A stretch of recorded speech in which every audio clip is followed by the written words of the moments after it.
So I am Pesach Lattin with Adota, and I'm here with Joe Ferencz, the CEO and founder of GameFan. He is a visionary leader transforming the gaming and metaverse sectors. He pioneered the first professional Roblox studio, leading GameFan to significant growth and industry recognition, including placements on Fast Company and LinkedIn's prestigious lists. With over 2 decades in the industries, Joe's career spans roles from art director for sports franchises to strategic positions at Mattel and Ubisoft, contributing to acclaimed mobile games enjoyed by millions.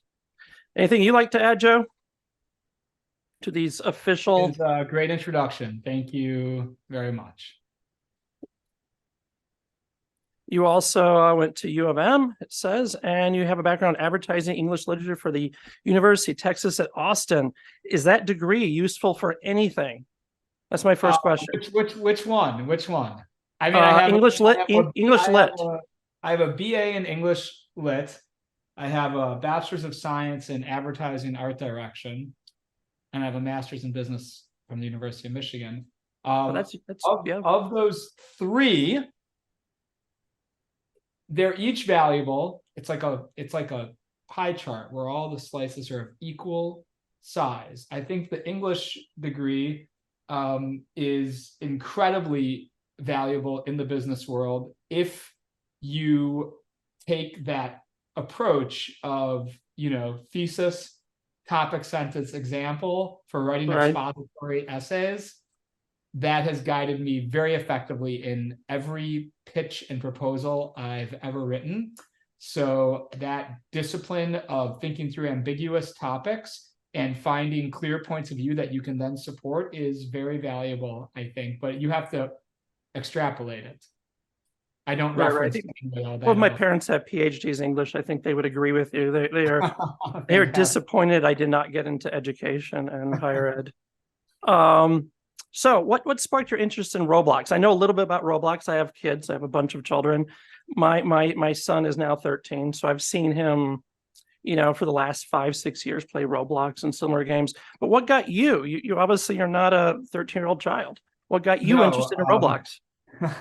Well, in 2016, I was working as a consulting executive producer and content strategist at Mattel on the Hot Wheels brand.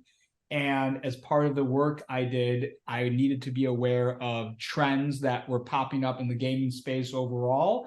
And of course, also with the youngest demographic of gamers, because that's where Hot Wheels has a humongous footprint, obviously. And so this thing called Roblox, right? So it was like Pop Tropica, Club Penguin, whatever. And this thing called Roblox started popping up on this list of top games with 8 to 14-year-olds. And I'd never heard of it. And so I went and I looked it up. And what I saw was really exciting because I didn't know what the heck I was looking at. And I think as someone who works in the media space and who loves gaming and loves animation and visual storytelling and comic books, I have a very high interest in things that are novel and that are surprising. And when I looked at Roblox and I couldn't understand what the heck I was even looking at, I was very excited by that. And it made me want to learn more about it. And as I did, I realized, hey, this is a whole new language of gaming, a whole new language of entertainment that's bubbling up here. At that time, Roblox had 30 million monthly active users. That was in 2016. Right now, Roblox has 70 million daily active users here in 2023. So I started following the platform, both out of professional and personal interest. I worked to get Hot Wheels, actually the first ever brand integration on the platform back in, I think, 2018. I made my first Roblox game as a solo developer in 2018. And I said, I think there's something great to be achieved here from a creativity and from an IP creation and from a, entertaining and delighting of gamers and audiences perspective. So I started GameFam in 2019. We had 25 players in our first game. Right now, there's 160,000 people playing our games as we speak. And we have partnerships with the NFL, with Paramount, with Sega. We have 3 of the top 10 branded games of all time in our portfolio, and a number of the top 25 and top 50 games overall on the platform in any given moment. And it's been a great 4.5-year ride so far. Was there like a moment, like when I think of Roblox, to me, it's just a money waste because I see my credit card bill. My kid is constantly buying things on Roblox, coins, and power ups, you name it. Was there a point that you were like, this is not just a game, this is going to be something innovative for brands? What point were you like, this is amazing, it's going to be more than just a game? Well, very early on, actually, I would say even from the outset of the company, we realized brands were going to have a huge role to play on Roblox and in the economics of building a sustainable company on Roblox. The math of it was pretty simple for me, like the conceptual math. It was like, okay, there's a huge audience here spending a humongous amount of time, right? So there's media, there's inventory, there's eyeballs.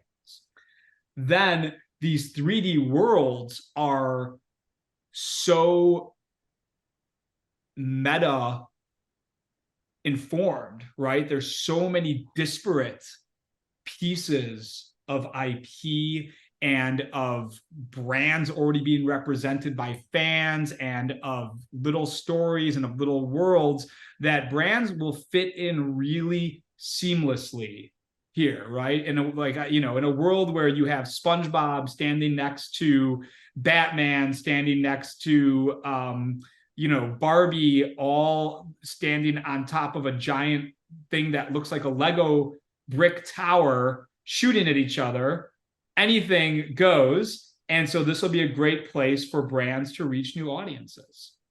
What? So I noticed in the article, I think it was in 2021, you said you were just going to stick with Roblox, or Roblox was your primary game, but you've expanded, and you're doing Fortnite, I believe, and you're doing Minecraft. What made you want to expand? I mean, I have a 13-year-old, so I know Fortnite also, unfortunately, and he's been playing, I think, for about 6 years now, and it's taken a lot of his time. But what made you get into Fortnite? I mean, Roblox remains our primary business and our primary focus on a day-to-day basis. But I think where we started the business, Fortnite didn't have a creator community. And now Fortnite has a massive creator community on what they're calling UEFN, although I encourage everyone to think of a better and more fun name for it. But Unreal Engine Fortnite is the creator community of Fortnite. It is absolutely huge right now. We have a number of games in that space. And where it really came from was a combination of internal desire by our developers to be able to expand their creativity and external demand from brands to, hey, you're bringing us to these user-generated platforms. Do you do more than just Roblox? And it was in our business kind of imperative to say, well, we'd be happy to try, because we need to be the best partner to these global brands. And so if they have a demand that we can reasonably meet, that's part of our business promise to our partners. How does the approach to game creation differently than, just say, normal games? Like, what makes it unique to Fortnite or Roblox? So let's take as an example Barbie Dreamhouse Tycoon, which is our new game that launched about a month ago. It has over 60 million visits since it launched. It is in the top 10 branded games of all time within its first month on the platform, and in the top, let's call it 25 or 30 games on the platform at any given time during the day. What made this game into a hit, and how different is that from other platforms, right? What made this game into a hit is that we understand Roblox genres, Roblox play patterns, in the same way that somebody like Mr. Beast understands what's going to play on YouTube, right? I always say, like, you could give Martin Scorsese your YouTube account, and I'm sure he would do something interesting, but it wouldn't be something that picked up at a mass market level. I think, different creators have different specialties. We are specialized in Roblox genres, Roblox content. So when we set out to make Barbie Dreamhouse Tycoon, we set out to make the best game ever in that genre. We knew exactly what we were doing. We deconstructed every single part of the genre, every single competitive product in the space, and we said, how can we show a new level of polish, a new level of charm, a new level of excitement to this audience? And we brought in a team of people who were passionate both about the brand and about the platform to make the game. And that is how it happened, right? And that is how great content gets made, understanding the audience, understanding what's going to delight them, and bringing in creative people who are passionate about seeing that come to life. What's the importance of storytelling in your creation process? In terms of like traditional narrative, Yeah. like I motivations, obstacles, story arcs, character arcs, stuff like that. Yes, I've noticed that storytelling is a lot more important in games now. Like the people they want more behind it. Like even as Fortnite grew, Fortnite became a story. It had each season was a different story, even though it wasn't necessarily important to the game. It was an essential part of the game, meaning that it made you still felt like you were part of, a community through the storytelling. How does that incorporate with what you're doing? What have you learned through? Obviously, you were at Mattel, so you have the Barbie, Hot Wheels background. How do you bring those stories out in the virtual worlds? So it's very interesting. This is an area that I'm personally very interested in. You can see my bookshelves behind me. I am a huge story person. I love books. I love comic books. I love movies, TV shows, all of it. I live in that world. And I think that in these new platforms, whether that's TikTok or YouTube or Roblox, we need to understand, what does story mean to this audience, and what do they come for story in this world? And there's always a role for story and for storytelling, but that means different things on different platforms and in different genres. So, for example, in our game Super NFL Tycoon, which is one of the most popular sports games on the platform and has a huge partnership with Intuit, the story there is that you are the owner of an NFL franchise. You can choose which franchise it is, and you need to build your stadium. You need to build the locker rooms. You need to build a mansion for you to live in and oversee your team's success on the field. You need to build relationships with your players and get your players played using Intuit's suite of products, for example.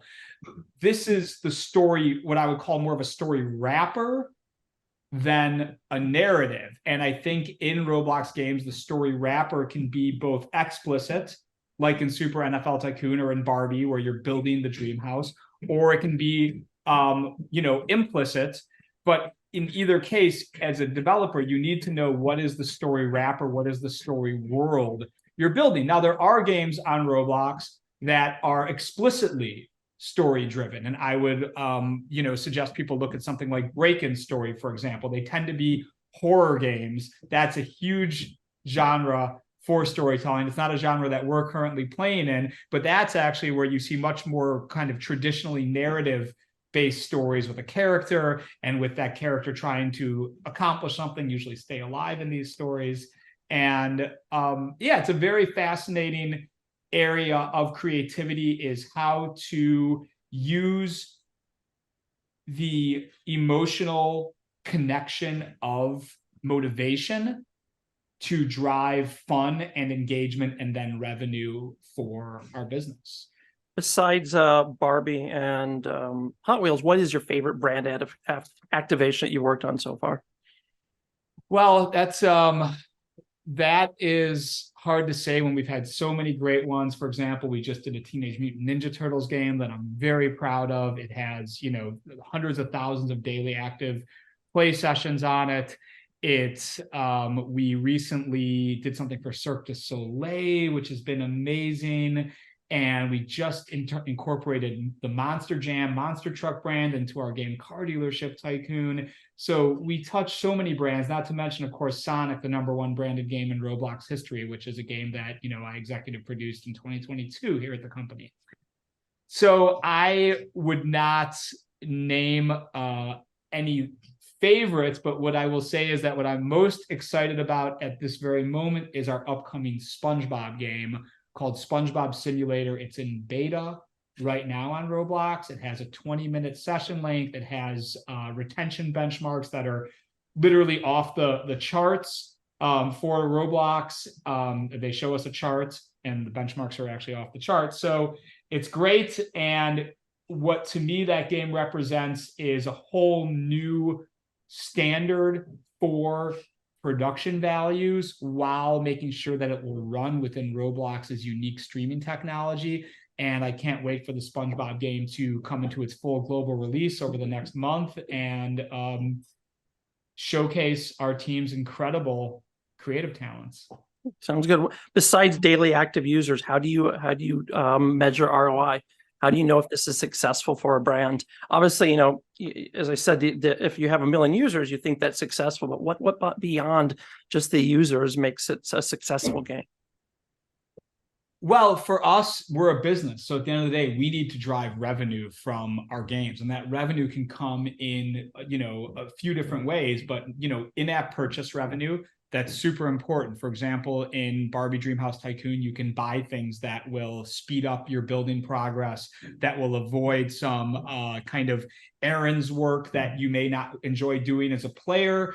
And you can buy a better car, and you can buy a special sparkly paint for your dream house. So this is a very important source of revenue, and this is the foundation of our business as a game publisher, is driving that primary consumer spending within our games for more fun, for quicker progress, for something to show off to their friends. What's an example of something that did really well? You can say this was amazing. This did better than I thought it ever could.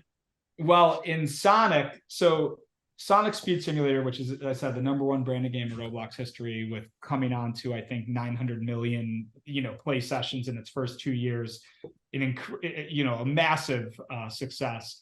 Was it launched right after the movie, or is it related to the movie? It came out with the movie. It came out with the movie in 2022, and it's been, continuing to operate at a, multi-million-dollar level ever since.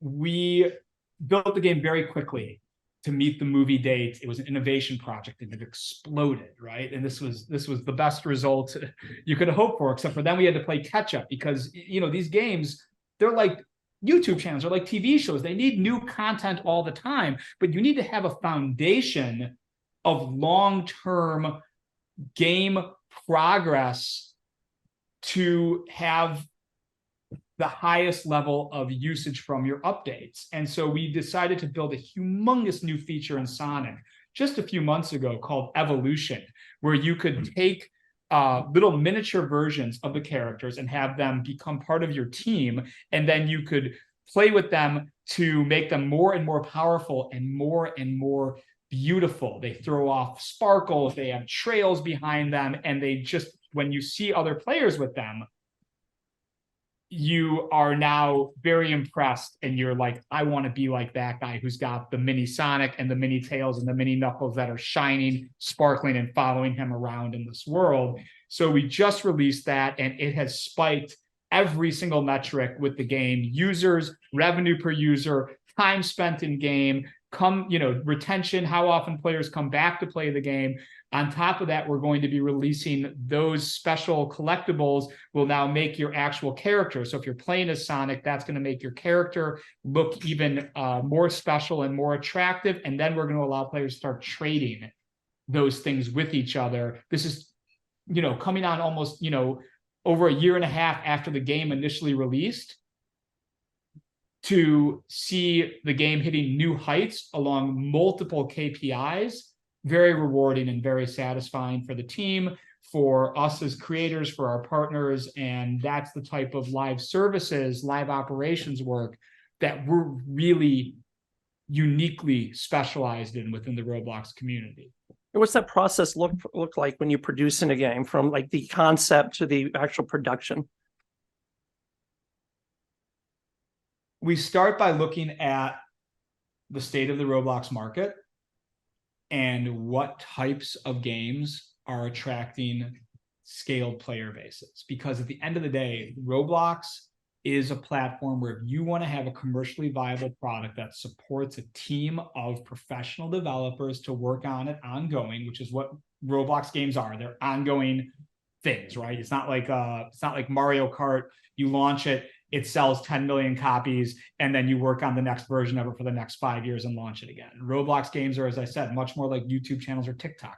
They need constant content, right? So you look at what types of games on Roblox are finding scaled audiences, and you look at the brand DNA, and you look at, can this fit on Roblox? And for the answer, most brands is no, they will not fit. No matter what you do, you cannot build a standalone Roblox game that will scale for most brands, including many entertainment IPs, will not connect with. So what do you look for in an IP? Obviously, you have connection with Mattel.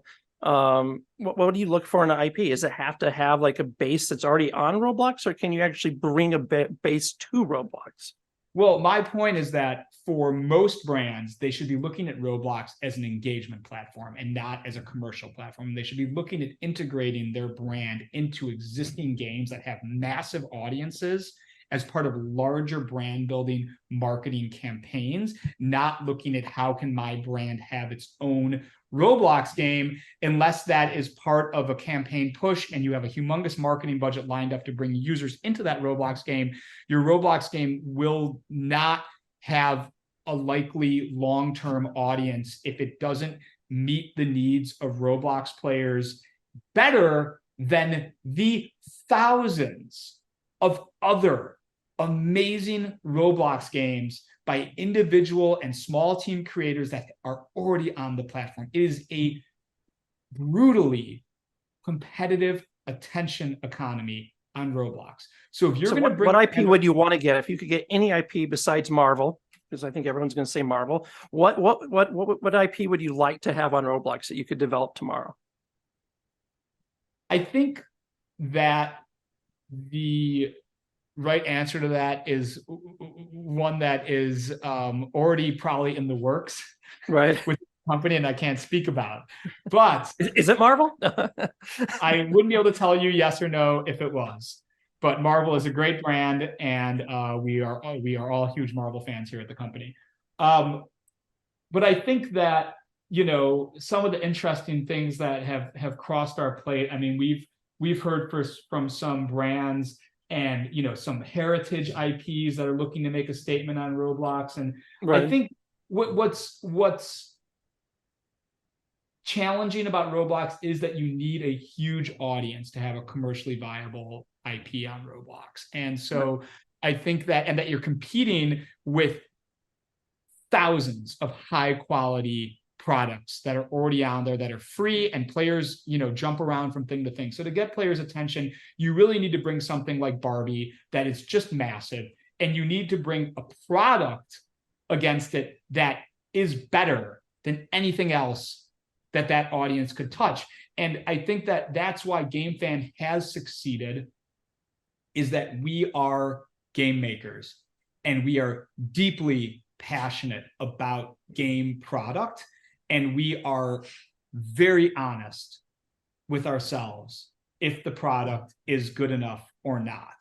And where a lot of other professional studios have struggled is that they didn't have game making backgrounds. And making games is really hard. And you can make something look really nice, and you can bring a huge brand like, I'm not going to name any brands, but there's been some huge IPs that have come to the platform that have huge followings, and the games look outstanding. What was the biggest hurdles you think for them in development? Like, why didn't they, without naming a brand, why didn't these brands succeed? What was their biggest failure? The reason is engagement, retention, and understanding the Roblox audience's preferences around what's going to get a game on their mind map versus what's going to allow them to sample a game, say that was pretty cool, and move on to the next 20 games they're going to sample in any given month. How do you make an impact and create a connection with players? And that's our feedback. That's our secret sauce. I could try. I wouldn't be able to explain it to you fully if I could. Let me tell you, it takes a lot of late nights, a lot of waking up early and tossing and turning in bed and thinking through the game in your head, thinking about the things that bother you about it, the things that don't seem quite right, and being really honest about what these players really want versus what you What wish kind of feedback do you they get? wanted. Do you get feedback from the players? Is there a method to get immediate feedback? I mean, my favorite way of getting feedback from players is just going into a game anonymously and just typing Right. into the is game good? And they don't believe you if you're like, no, I made this game. They're like, sure. I don't tell them I made the game because then you're going to get mediated feedback. I go What in was your and I just pretend I'm another player and I just say, is game good? That's all I say. And, you know, if the response is not like bing, bing, bing, bing, yes, yes, yes, yes, yes, yes. If it's anything but that, the game's probably not good. You know what I mean? If they like it, they're going to be exuberant about it. They're going to tell their friends. It's a word of mouth. I mean, I think part of the gaming industry right now is word of mouth more than ever. What was your first game that you played? I mean, I can tell you, mine was Starflight. It was 2 floppy disks, 88 XT from EA. Like, I mean, I had an NES, you know, in whatever Super Mario 6 or whatever, 1987, Super Mario, Duck Hunt. I was there. I was, you know, I had a Super NES. I, you know, used to play Genesis after school every day with my friend Chris growing up. Right. What are you playing now? What inspires you now besides playing on Roblox? Is there anything that you're like, wow, this is amazing? Like they're doing Homeworld 3, which I'm actually looking forward to. What is it? Homeworld 3. Homeworld 3, I don't even know that one. Yeah. I just Homeworld's a game from the 90s, late 90s. It came out. Yeah. That's cool. I respect that. I mean, you know, old games are doing well. RuneScape apparently is still hitting new all-time high player numbers. So I am just finishing Harry Potter from Warner Brothers Interactive. It's outstanding. It's been a real journey of the soul. I've enjoyed every second of it. I'm at the final boss and I'm underpowered, so I'm doing a bunch of side quests to get up to parity so I can beat the final boss and move on to some other game because I put in too many hours into this game already. I'm playing Doom Eternal. I just started the new Like a Dragon, which is the Yakuza franchise. So I just started that. I'm playing Royal Match on my phone, and I'm playing a lot of SpongeBob as we get ready to launch the game. I'm playing. So what do you learn from that makes game? What do you think makes a game would make a game long and popular on Roblox? Like, what's the number one thing that you'd say, since we only have a few minutes left, that would make any brand successful? Obviously not Staples or FedEx, but a brand that would fit on Roblox. What's the number one thing you tell them to be successful they have to do? I would say that first you need to just be honest and ask yourself, could your brand really support a video game, right? And if your brand can't support an Xbox game, if your brand can't support a mobile free-to-play game, your brand's not going to support a Roblox game. That's just, you know, that's just wishful thinking. Every time there's a new platform, a lot of smart brand managers, they have great imaginations. And they say, we can make a FedEx game about delivering and it could be huge. And you know what? Out of 1,000 brands that try that, 1 or 2 of them are actually going to land it. But 999 or 998 of them are going to not, because there's no demand for a standalone game for most non-IP based brands. If you have an IP based brand, you need to look at the Roblox market and you just say, does this brand make sense on Roblox? Could this make a better Roblox game than other games that are already popular, which is an incredibly high bar to clear?